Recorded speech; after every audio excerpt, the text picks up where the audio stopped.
가장 많은 경우는 전 여자친구, 전 남자친구 사이에 일방적인 결별로 인한 상처, 미련으로 연락을 계속 시도하다가 순간적인 감정을 주체하지 못하고 폭행을 하거나 주거 침입을 하는 등 다른 범죄로 이어질 수 있기 때문에 변호사가 선임되었다고 말을 하면 겁을 내고 멈추기도 합니다. 그런데 나머지 절반 정도의 가해자분들께서는 자기의 억울함만 생각하기 때문에 안녕하세요. 법무법인 박성욱 변호사입니다. 안녕하세요. 저는 이지원 변호사입니다. 저희 로펌에 최근 스토킹 사건이 많은 것 같은데 스토킹은 공식적인 명칭이 아닌 것 같아요. 혹시 공식적인 명칭이 따로 있을까요? 보통 스토킹이라고 하면 영어 단어이다 보니 법률상 공식 명칭이 아닌 걸로 생각하시는 경우가 있는데요. 의외로 스토킹은 실제로 법률에 정의가 되어 있는 법적 개념입니다. 우리나라는 2021년에 스토킹 범죄의 처벌 등에 관한 법률을 처음 제정해서 스토킹이라는 영어 단어를 공식적인 법률 개념으로 도입하였고요. 2023년에는 스토킹 방지 및 피해자 보호 등에 관한 법률을 추가로 제정해서 스토킹을 스토킹 행위와 스토킹 범죄로 나눠서 그 피해자들에 대한 보호 조치를 시행하고 있습니다. 그럼 도대체 스토킹은 어떤 것인가요? 네, 스토킹은 크게 스토킹 행위와 스토킹 범죄로 구분이 됩니다. 먼저 스토킹 행위는 4가지 요건. 첫 번째, 먼저 상대방의 의사에 반할 것. 두 번째, 정당한 이유가 없을 것. 세 번째, 접근, 연락, 물건 훼손 등의 행위를 할 것. 네 번째, 상대방에게 불안감 또는 공포심을 일으킬 것. 위 요건들을 갖춘 행위를 의미합니다. 예를 들어보면 길에서 만난 사람을 따라가거나 근처에서 기다리면서 지켜보고 있는 경우, 그리고 전 연인의 휴대폰으로 전화를 하거나 메시지를 보내는 경우, 집 앞에 편지나 물건을 두고 가는 경우, 집으로 배송된 택배 상자를 훼손하고 가는 경우, 그리고 전 연인의 개인정보를 인터넷에 올리는 경우, 또 다른 사람인 척하면서 연락을 하는 경우, 이런 경우들이 모두 스토킹 행위에 해당이 됩니다. 조금 무서울 것 같기도 한데 한편으로는 이런 행동을 하기만 해도 처벌받는다는 게 조금 과하다는 생각이 들어요. 스토킹 행위를 하면은 전부 처벌받는 건가요? 저희에게 실제로 가장 많이 들어오는 상담 내용이기도 한데요. 스토킹 관련 법률들은 앞서 말씀드린 것처럼 스토킹을 스토킹 행위와 스토킹 범죄로 구분하고 있습니다. 그런데 앞서 이주원 변호사님께서 말씀해주신 행위들은 엄밀히 말해서는 아직까지는 스토킹 행위일 뿐입니다. 그런데 스토킹 처벌법은 스토킹 행위가 지속적, 반복적인 경우에는 스토킹 범죄로 그 성격이 전환되어 전환된 스토킹 범죄는 처벌하고 있습니다. 즉, 앞서 이주원 변호사님께서 말씀하신 스토킹 행위를 일회성으로 단기간에 한 경우에는 스토킹 범죄까지는 아니어서 처벌이 되지 않지만 지속적, 반복적으로 범한 경우에는 스토킹 범죄가 되기 때문에 처벌을 받을 수 있게 됩니다. 그럼 저희 로펌에 들어오는 스토킹 사건 중에 가장 많은 사례가 어떤 게 있을까요? 네, 가장 많은 경우는 전 여자친구, 전 남자친구 사이에 일방적인 결별로 인한 상처, 미련으로 연락을 계속 시도하다가 스토킹 범죄로 신고되는 경우가 가장 많습니다. 교제를 하다가 한쪽에서는 이별을 통보하였으나 다른 한쪽에서는 이를 동의하지 않고 계속 연락과 만남을 요구하는 경우입니다. 보통 이 정도로 계속 연락이 오는 경우에는 피해자 쪽에서 연락을 차단하면 되지 않나? 왜 연락을 계속 받아주지? 라고 생각을 하실 수도 있는데요. 스토킹을 하는 가해자의 연락 방법은 정말 상상을 초월합니다. 상대방의 계좌로 1원씩 계속 송금을 하면서 메모란에 메시지를 쓰기도 하고 전화번호를 통신사에 추가 요청한 후에 카카오톡 부계정을 만들어서 차단된 아이디를 우회하여 연락을 하거나 카카오톡 오픈 채팅방에서 대신 연락해준다는 사람들에게 돈을 주고 연락하는 방법까지 어떤 방식으로라도 연락을 하려고 하기 때문에 스토킹 피해를 혼자 방지하기가 쉽지 않습니다.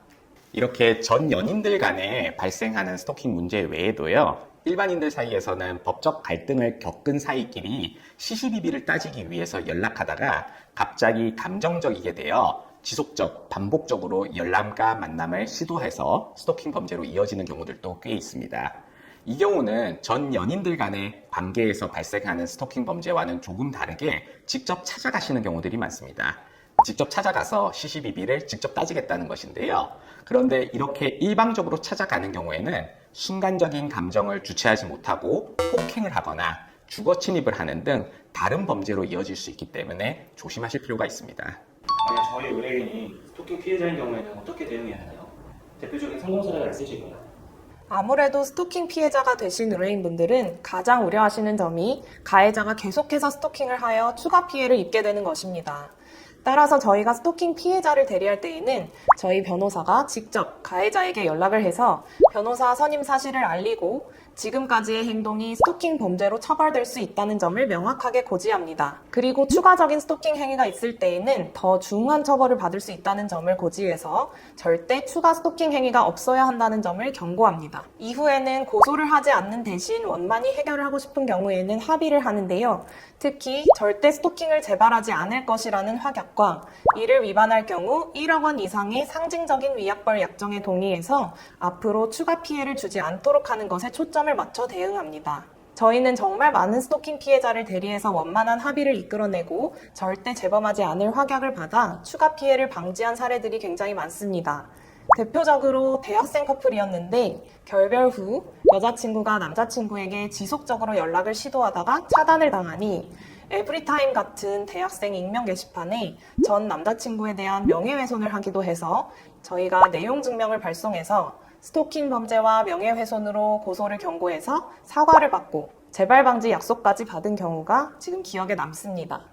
그때 제가 정말 고생을 많이 했는데요. 상대방 변호사님도 자기 의뢰인이 감당이 안 된다고 사임을 하신 경우여서 가해자와 직접 통화하는 과정에서 감정적으로 너무 힘들었던 기억이 있습니다. 그렇게 대응하면은 스토킹 가해자들이 그 행동을 멈추나요? 만약에 멈추지 않으면은 어떻게 해야 되나요? 제 경험상으로는 절반 정도의 가해자들은 변호사가 선임되었다고 말을 하면 겁을 내고 멈추기도 합니다.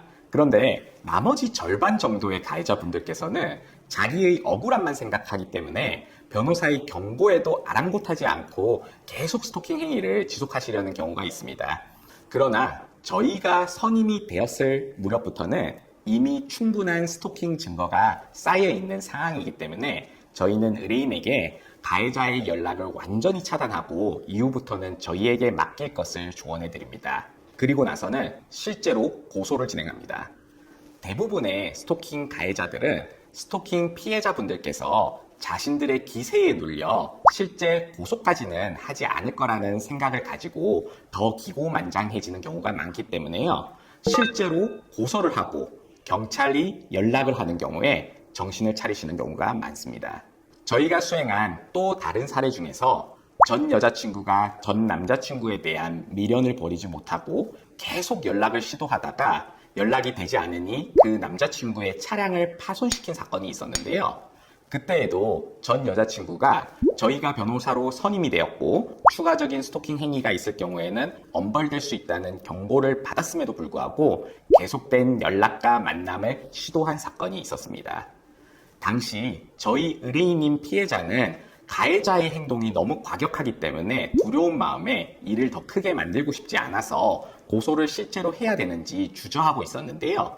저희는 저희 경험상 고소를 주저하면 가해자가 더 기고만장해진다는 점을 의뢰인에게 충분히 설명하고 설득해서 고소를 실제로 진행하였습니다. 그러자 언제 그랬냐는 듯이 가해자는 태도를 바꿔서 빠른 합의와 고소 취하를 요청하여 왔습니다.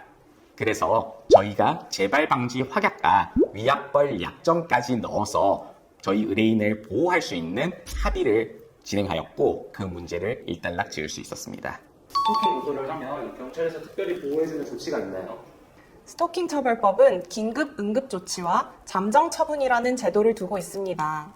먼저 긴급 응급 조치는 지금 당장 가해자가 피해자를 찾아가 문제를 일으키고 있을 때 경찰이 출동하여 접근, 연락 금지를 실시할 수 있는 것이고, 잠정 처분은 지금 당장은 스토킹을 하지 않더라도 이미 충분히 스토킹 범죄가 성립하는 행동을 한 경우 법원 판사님의 승인을 받아 접근 금지나 연락 금지 등의 잠정 처분을 내릴 수 있는 제도입니다. 이외에도 범죄 피해자 보호법에 따라 신변 경호, 주거 보호, 비상연락망 구축 등 보호를 받을 수 있기 때문에 스토킹 범죄 고소를 할 때 경찰 수사관님께 이런 방법들을 요청드리는 것을 고려해 보셔야 합니다.